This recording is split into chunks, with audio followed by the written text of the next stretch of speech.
Hello, how's it going? Hey, it is going okay. It's been kind of rainy and gray here lately, and it's supposed to snow a little bit tomorrow. And being in Missouri, a dusting of snow means that they are probably going to cancel school. So I may have a snow day with my kids tomorrow. Ah, well, so same thing happens in my neck of the woods, and I have to say, I am scheduled to preach this coming Sunday, and there's snow in the forecast for the weekend, and the church that I'm preaching at is like an hour away from here, and I have to go over a mountain pass to get there. So Mm. Shelly was asking me, she's like, "What are you going to do if it snows?" I'm like, "Well, come hell or high water, I will be there." So I will put on chains if I have to and leave 4 hours early, but I will be there. Man, back in the day when I was associate pastoring up in Boston, there were plenty of nights when I would go to the church the night before because it was going to snow, and I would just sleep over at the church. Yeah. And that was the only way I could guarantee I was going to make it. But we Oh, never yeah. canceled. So that's what we did. I've done that for work quite a bit because we cannot Mm. cancel. Like Yeah. 911 has to stay open. So, um, Yep. yeah, so I know that drill. That's a fun one. Well, how are you doing? I am pretty good. We're just settling into New Year's trends, right? Like my semester Hmm. starts today, so I'm looking forward to a new set of classes.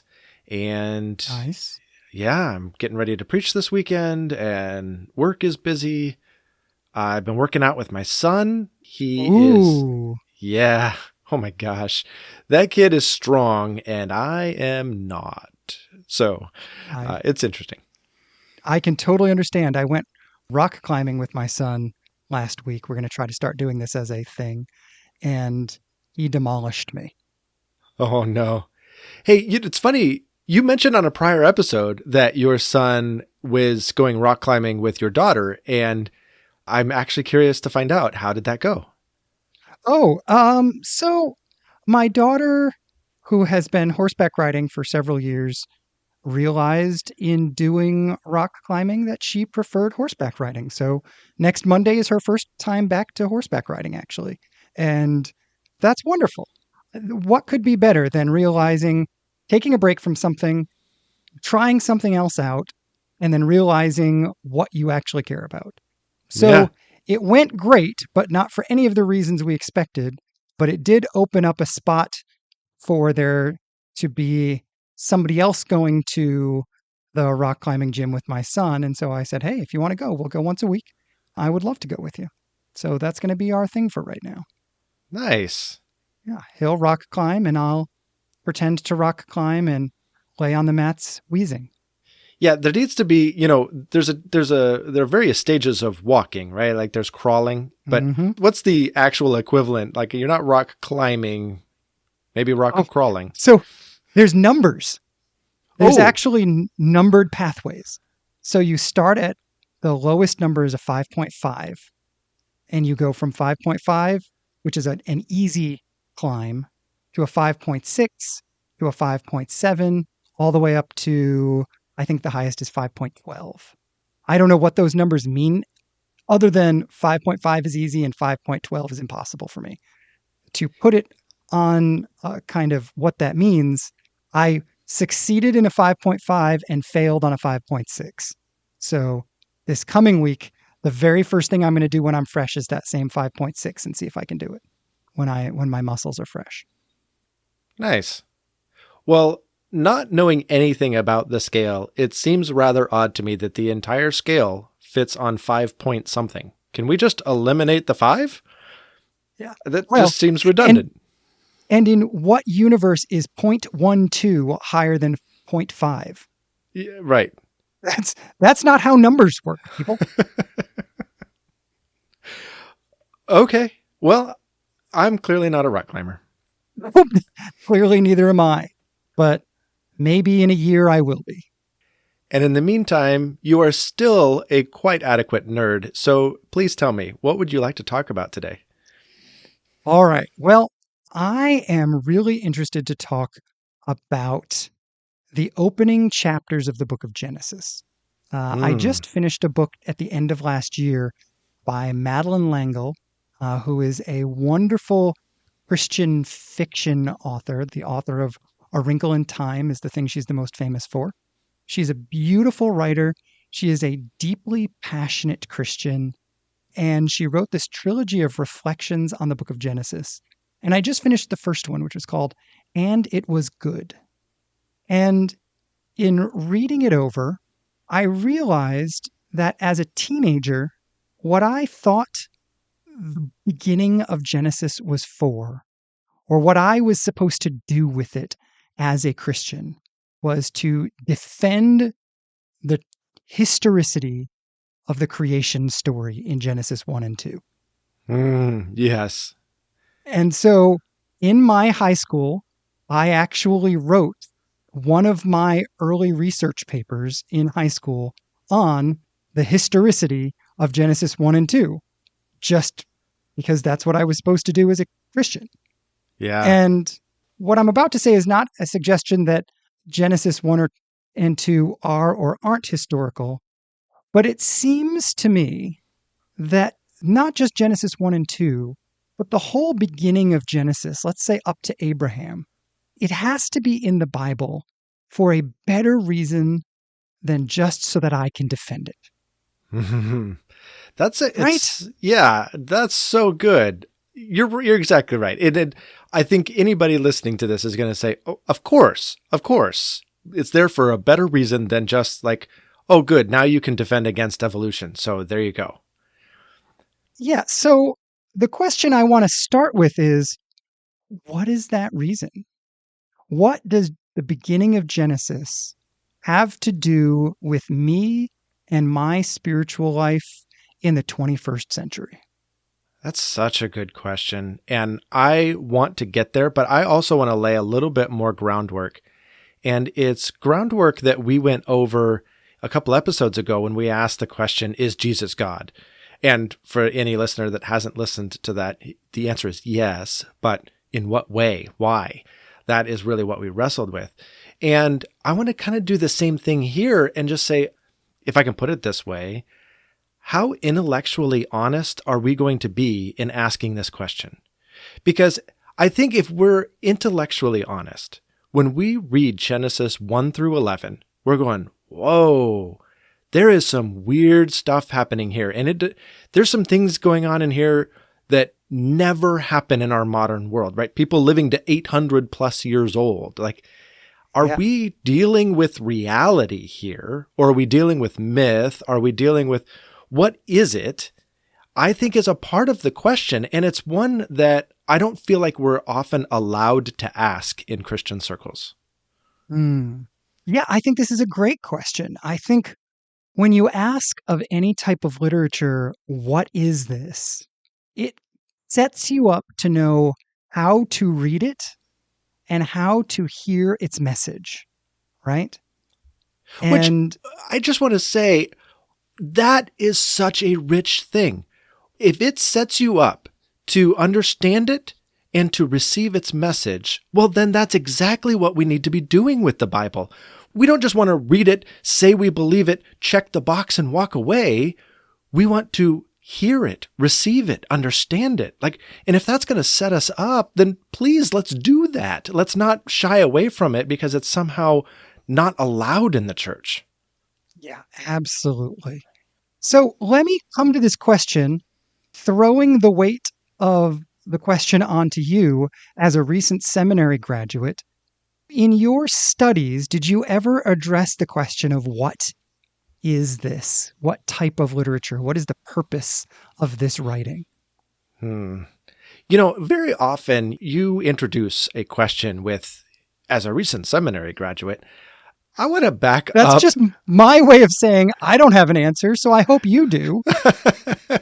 Well, I hope, anybody that's been to seminary should be able to tell you that, look, you learn an absolute ton in seminary. There's no doubt about it.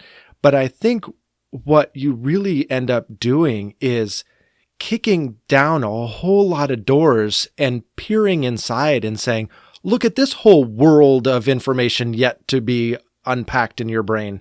Okay, next door, kick down the door. Look at this whole world of information that you've yet to consider. And then just on down the corridor you go, and then you graduate. And you're just like, okay, I got exposed to a whole lot of stuff and I have no answers. Not that you have no answers, but at any rate, I don't want to mythologize what a seminary education is. No, a really good friend of mine often says that there are two types of seminary graduates. The seminary graduates who come out confident that they have more answers, and the seminary graduates who come out uncomfortable because they have more questions.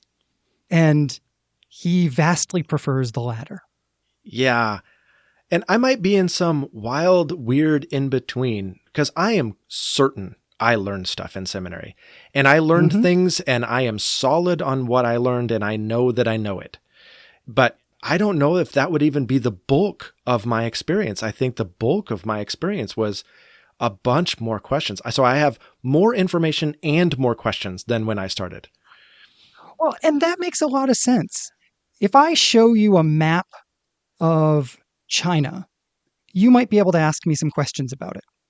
But if I give you a history lesson on China and tell you about the geography of a particular area of China and tell you all the local lore of that spot, you will know more and be able to ask better questions, right? Right. Yeah. And I think that's what seminary does for you, is it really teaches you how to ask better questions and to know how to track down good answers. Yes. How do I understand what is a good resource and what is not a good resource? How do I understand who has thought this through and who is just shooting from the hip? Yeah. Yeah. No, you're exactly right. So you have that education as well. And so I am looking forward to this conversation just because we're going to wrestle with this. And there are a lot of great, wonderful, godly scholars out there that would answer this question in different ways.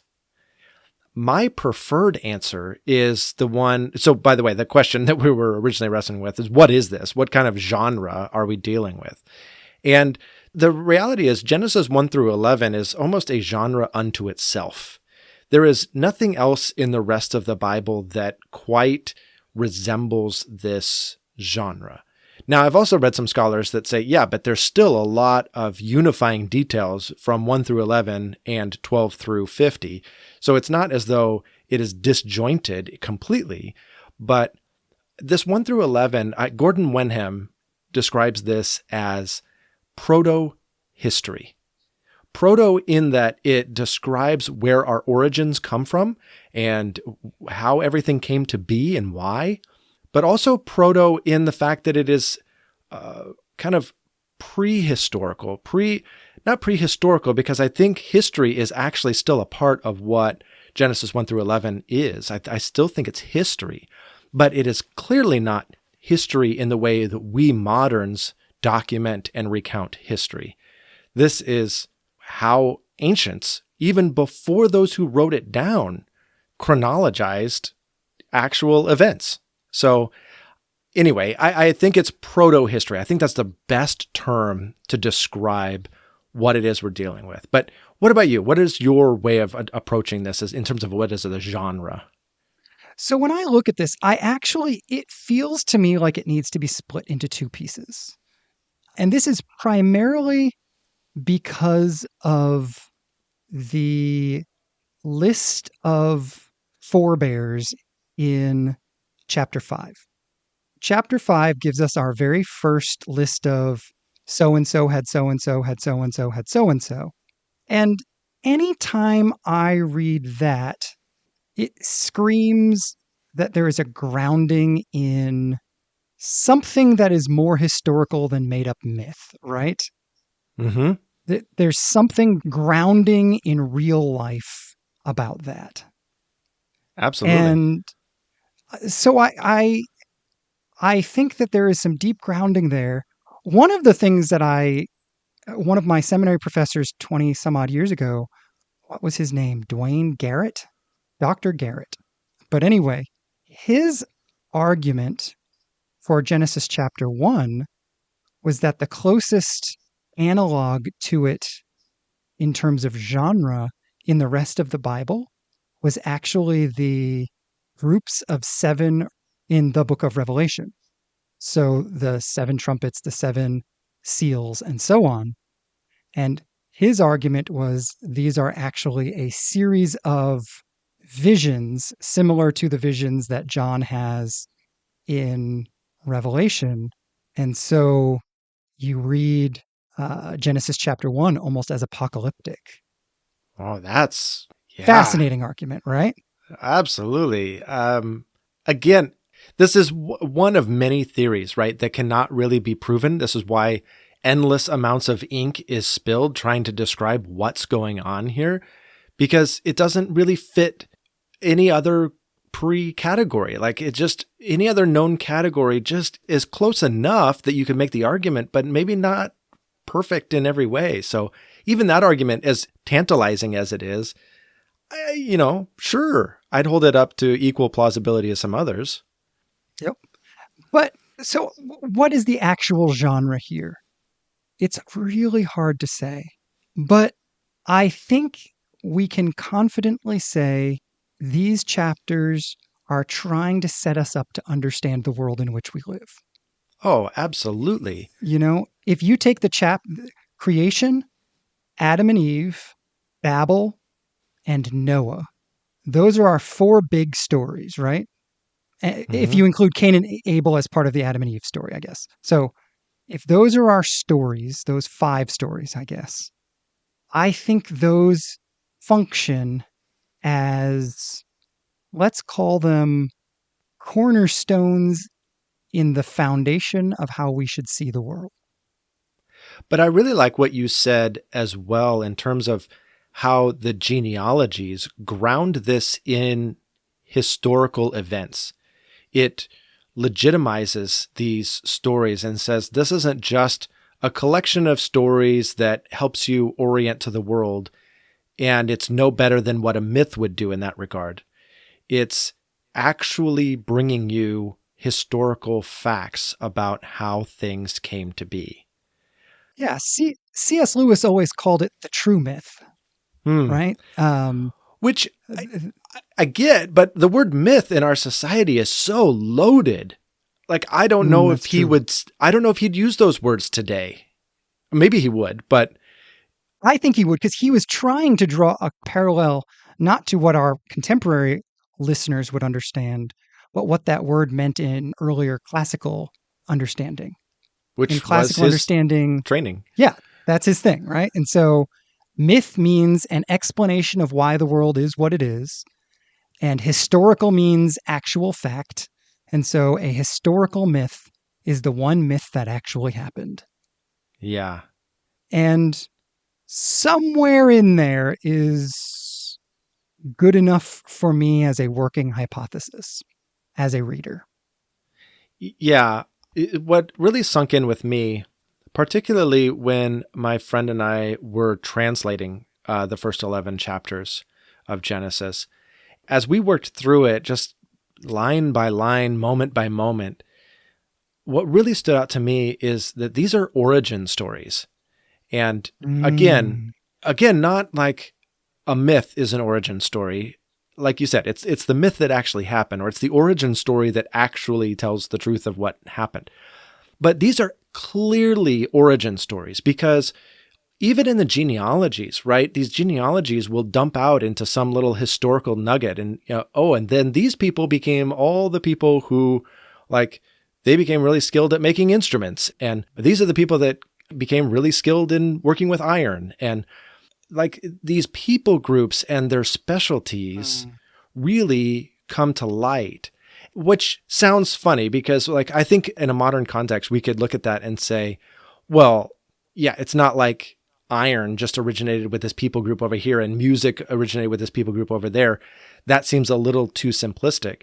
But I think maybe a modern example of this is something that you and I experienced on our trip to Arizona. And when we went to the indigenous dinner theater night, one of the things that we learned was that the Navajo in that area of the country had developed pottery to a whole new level. Really, because those were the things that were available to them in their natural environment. And if you want to learn about pottery, you go to the Navajo because they have perfected this. It's not like pottery originated with the Navajo, but seriously, they're the experts.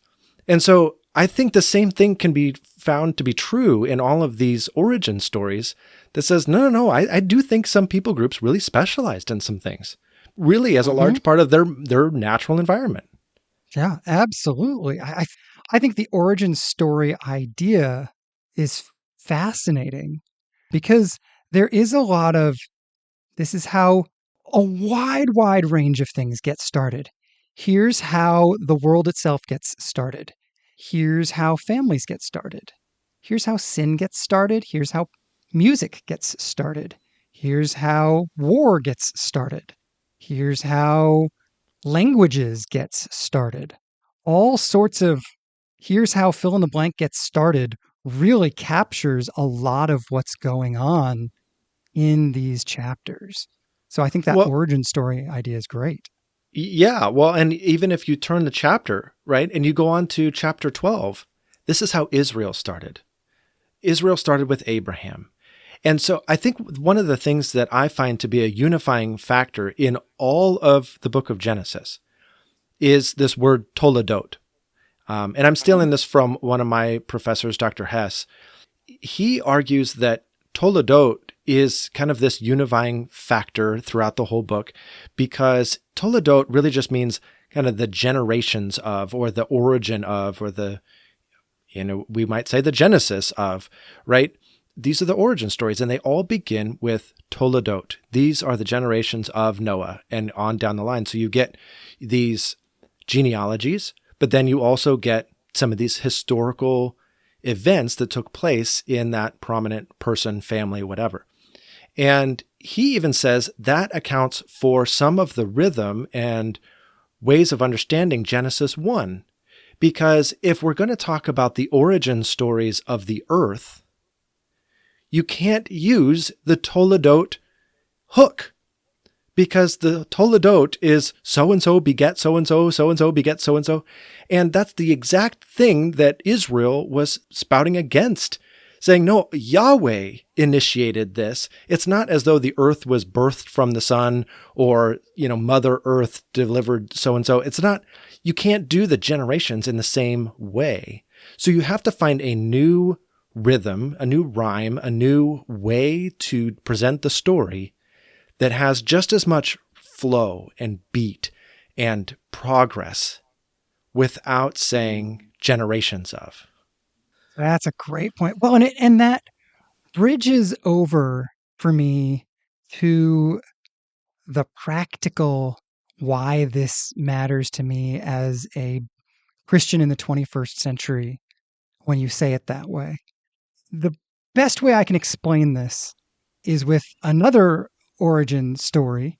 So, J.R.R. Tolkien, the author of The Lord of the Rings, wanted to write an origin story of The Lord of the Rings. And so he wrote what ultimately became the Silmarillion. And the first time I read the Silmarillion, it starts off with the God character creating the world. And then you zoom in a little bit to the created order, and the gods are operating on this sort of gigantic timeline. And everything happens very slowly. And then you zoom in a little bit more, and you zoom in a little bit more. But there's this clear sense that on the grand scale, God and the great supernatural beings are in operation, but they are operating on this grand scale that is always present, and we just aren't on that scale. And I think when you think of Genesis as the beginning, or as this is where it started, this is the story, it reminds me in that same sense of zooming in. You have Genesis 1 and 2, which is this giant story of origins. And then you zoom into here's how people started. And then you zoom into eventually until you get to here's how Israel started. The reminder for me is that the backdrop of every individual story is the fact that this is the world God created and that he is the great operator or actor in the story. Yeah, I like that you're talking about this zooming in, zooming out idea and thinking about this on the grand scale. And I think one of the grand scale elements that come to light for me is just how foreign these chapters really are to our experience. I mentioned before, like the people living to 800 plus years old, at least antediluvian, right, before the flood, that people were living this long. And I think this is, again, recognizing our modern understanding of who God is and how he has revealed himself to be behaving in this point in time does not define him for all times. And his relationship to the earth as it stands today does not define him for all times.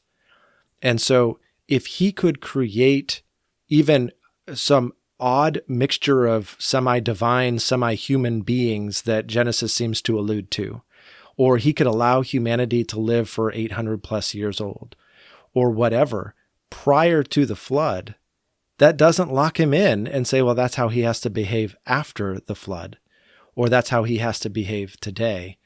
And so I guess what I appreciate about what you're talking about, the zoom in, zoom out, I want to zoom really far out, even beyond some of my expectations, if it's possible to do that, and recognize the fact that these expose me to a world that is foreign and yet is very familiar to God.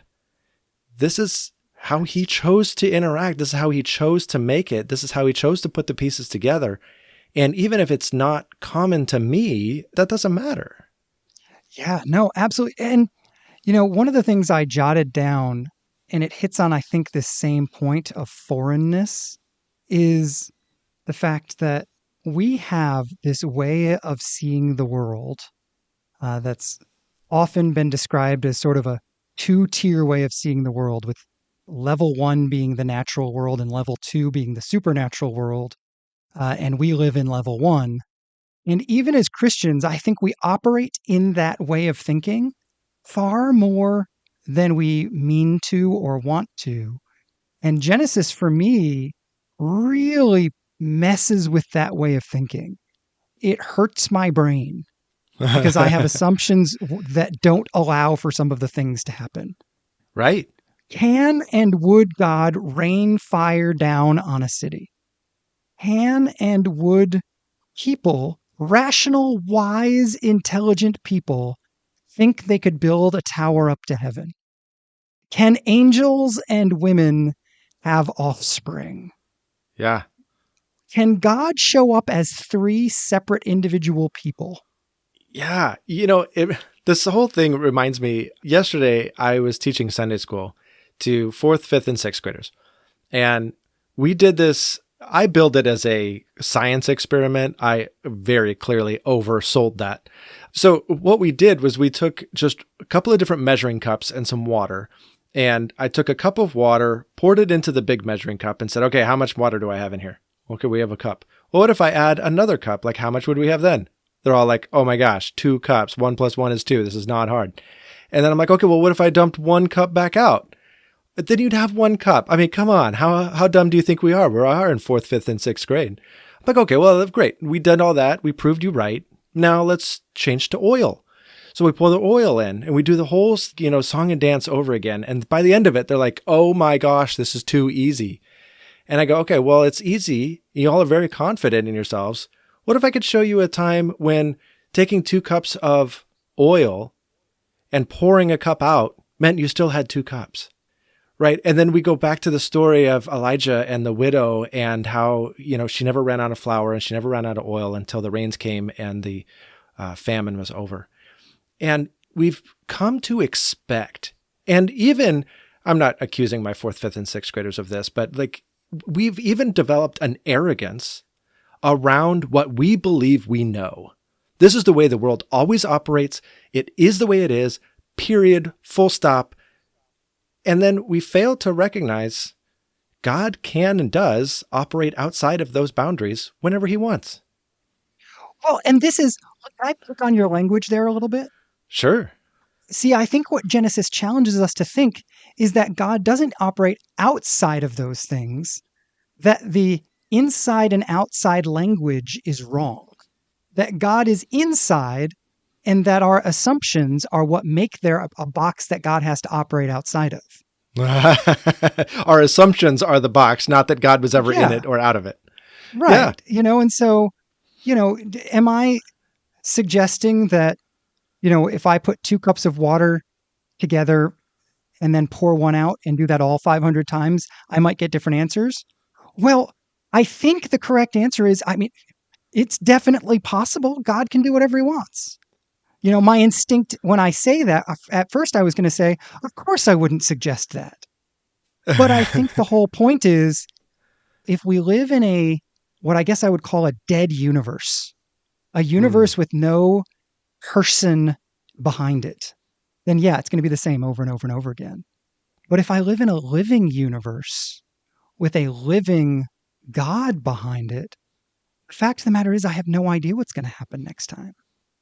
And I love the fact that science even acknowledges this in certain circumstances. I love the fact that like certain things are called theories rather than facts. Sure. Because even though they've been true in every circumstance that's ever been checked, it's still unprovable that they'll always be true. And so it's still just a theory. There's a deep humility in that. And I think we don't live as lay science people in a naturalistic world. We don't live that way, right? We live believing in our boxes more than God. Or believing that God is on the other side of our boxes, maybe. Right. Or wholly contained within them is probably how I'd phrase it. Yeah, absolutely. Because it's even, one of the things I thought was fascinating in telling the story of Cain and Abel, Madeline L'Engle argues that a loving God only brings judgment for redemptive purposes. And I always have a hard time with that because it's hard for me to see the redemptive purpose of Sodom and Gomorrah. I don't think that was redemptive. I think that was just justice. That was God setting the balance straight. And thousands or hundreds or let's say hundreds of people die. There's no redemption there. But we want there to always be a redemptive vibe because that's what we think justice should be, right? In our modern way of thinking, we want to rehabilitate.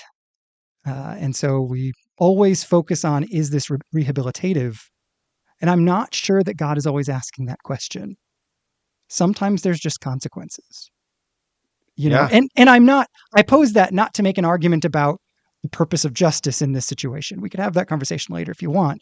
But my point is, I think that the stories about origins here, however we think about the world, I think they are going to challenge us to think differently.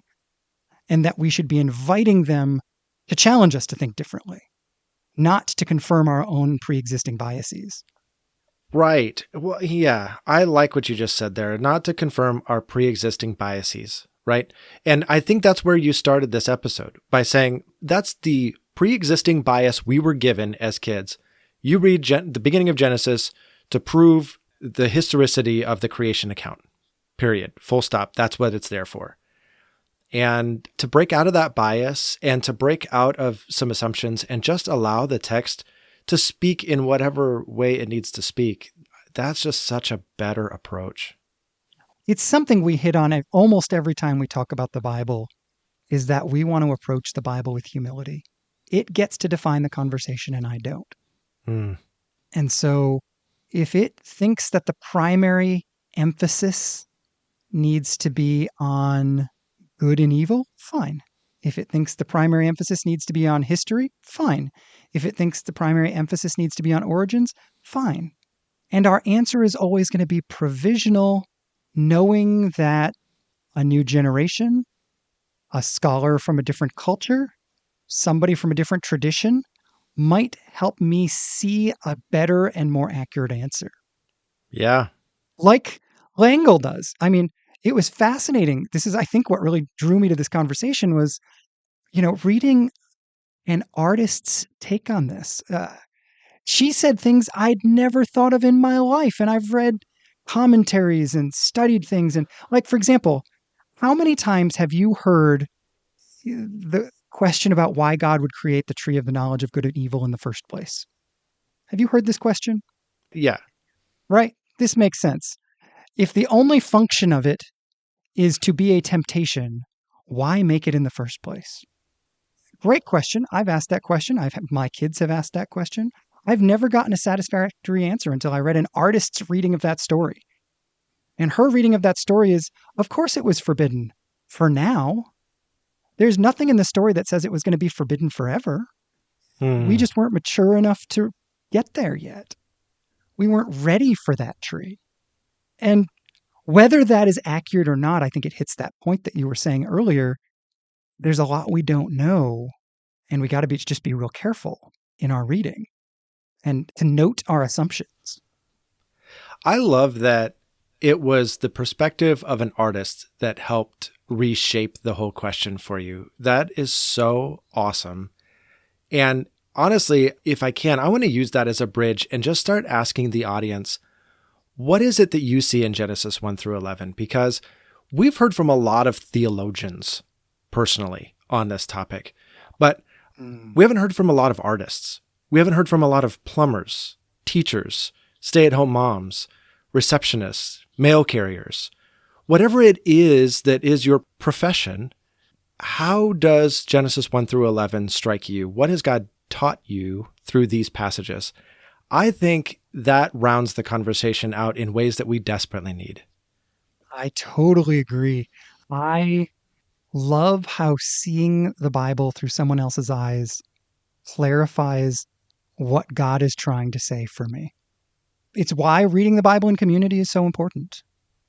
We refine each other. So, yes, Mm-hmm. please let us know and have a conversation about this with somebody that you know. Share this episode of our podcast with them. Set up a time to have lunch or coffee or talk on the phone or whatever. Find somebody this week and ask them, what do you see when you read Genesis 1 through 11? That'll be a fascinating conversation. Right? I Yeah. would love to know what somebody else says. I would love to hear what an Orthodox Jew sees, what somebody who's walked away from the faith sees, what someone who's never read it before sees the first time they read it. Like, that would be so interesting to me. Yeah, absolutely.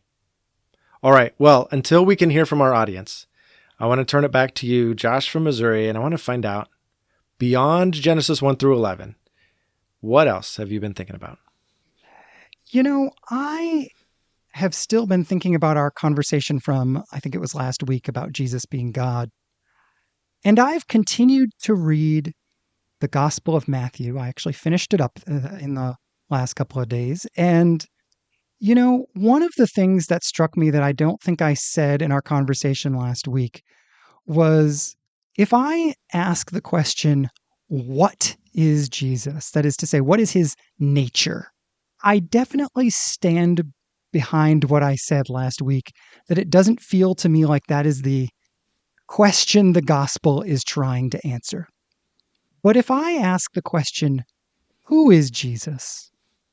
And more specifically, within the covenantal relationship between God and his people, who is Jesus? I think Matthew in particular starts to answer that question really powerfully. And he starts to answer it both people.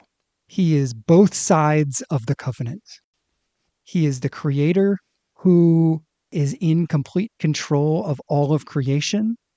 And he is the one good man, person, Jew, covenant partner that God has that fully can fulfill the covenant once and for all people. Hmm.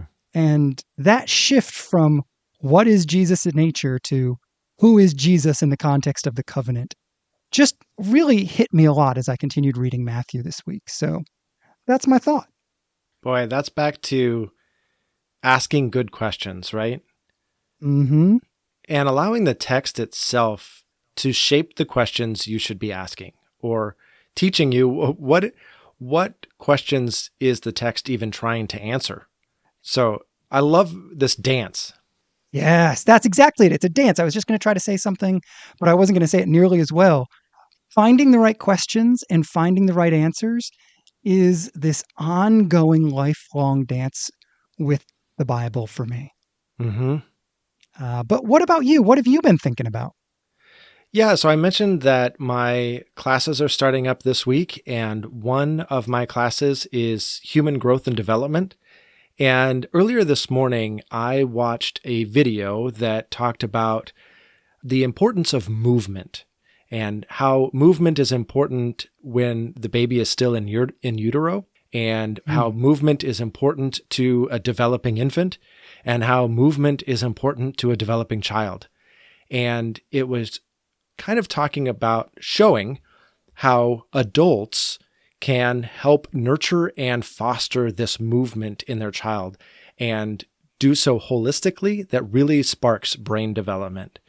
And all throughout the entire thing, you see really good attunement from these adults to these children. And watching how these children thrived, not only with the attunement of the caregiver, but also with the movement that they were sharing. Whether that was a mother bonding with a child skin to skin while nursing, all the way to like a dance class and everybody moving together and exploring how they feel through, okay, you're feeling happy. Can you show me what shape that has? And like using your body to do the shape of happiness, which is really a fascinating way of integrating both emotion and body movement and exploring your space and all of these things in such good, healthy moments. And I thought to myself, this is just pure joy. Like I smiled throughout the entire hour-long documentary because every moment was so rich in connection and just the best of humanity. And I guess what my thought is that we adults get really stuck. We get stuck not only in our lack of movement, but we don't have as wide of a range of expressiveness. We don't explore our physical world quite the way a child does. And to just be in the presence of a child and to attune to that child and step into their world and be silly and move our bodies to explore the world is so rich, and it really helps us adults remember who we really are. We're not just these automatons that go to work and pay bills and tell their teenagers to be home by curfew and all of these things. We're living, breathing, embodied humans that have a range of emotions and a range of a world to explore. And it was just good.